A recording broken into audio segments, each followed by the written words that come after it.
এই মুহূৰ্তে জনাই আছো আজি ৰাতিপুৱাৰ অত্যন্ত গুৰুত্বপূৰ্ণ খবৰ কিয়নো আজি পুৱাৰ ভাগত এটা ভাল খবৰ আহিছে ৰাজ্যৰ মেট্ৰিক অৱতীৰ্ণ শিক্ষাৰ্থীসকলৰ অত্যন্ত জৰুৰী খবৰ কিয়নো আজি ঘোষণা কৰা হ'ব মেট্ৰিক পৰীক্ষাৰ ফলাফল 2025 বৰ্ষৰ বহু চৰ্চিত মেট্ৰিকৰ ৰিজাল্ট আজি ঘোষণা কৰা হ'ব শিক্ষামন্ত্ৰী অনুজ পেগুৰ তৰফৰ পৰা আজি আনুষ্ঠানিকভাৱে ঘোষণা কৰা হৈছে টুইট যোগে শিক্ষামন্ত্ৰী অনুজ পেগুৱে ঘোষণা কৰিছে যে যেহেতু আজি ঘোষণা কৰা হ'ব মেট্ৰিকৰ ফলাফল এবাৰ 14টাকৈ ওয়েবসাইটত মুকলি কৰা হ'ব মেট্ৰিক পৰীক্ষাৰ ফলাফল আমি জনাই গৈছো স্ক্ৰিনত আপোনালোকক দেখুৱাইছো বিশেষ ওয়েবসাইট কেইটা আপোনালোকে ইয়াৰ নোট কৰি থব আৰু 10:30 বজাৰ লগে লগে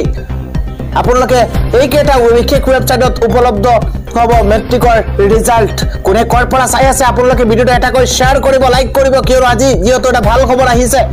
আৰু আজি ঘোষণা কৰা হ'ব মেট্ৰিক পৰীক্ষাৰ বহু চৰ্চিত 2025 বৰ্ষৰ ফলাফল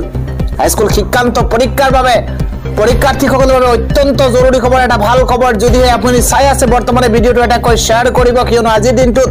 কেইবাটা ওয়েবসাইটো মুকলি কৰা হৈছে আৰু দিনৰ 10:30 বজাৰ লগে লগে যেহেতু ঘোষণা কৰা হ'ব বহু চৰ্চিত মেট্ৰিকৰ ৰিজাল্ট প্ৰথমটো ওয়েবসাইট দিয়া হৈছে sevaonline.org স্ক্ৰিনত দেখিবলৈ পাইছে দ্বিতীয়টো result.shiksha তৃতীয়টো ওয়েবসাইট এইদৰে মুকলি কৰা হৈছে www.assam.shiksha ইয়াৰ পৰৱৰ্তী এইদৰে ইটোৰ পিছত খিটো এইদৰে 14টাকৈ ওয়েবসাইট মুকলি কৰা হৈছে আৰু আজিৰ দিনটোত 10:30 বজাৰ লগে লগে ৰাজ্যৰ শিক্ষাৰ্থীসকলে লাভ কৰিব মেট্ৰিকৰ ফলাফল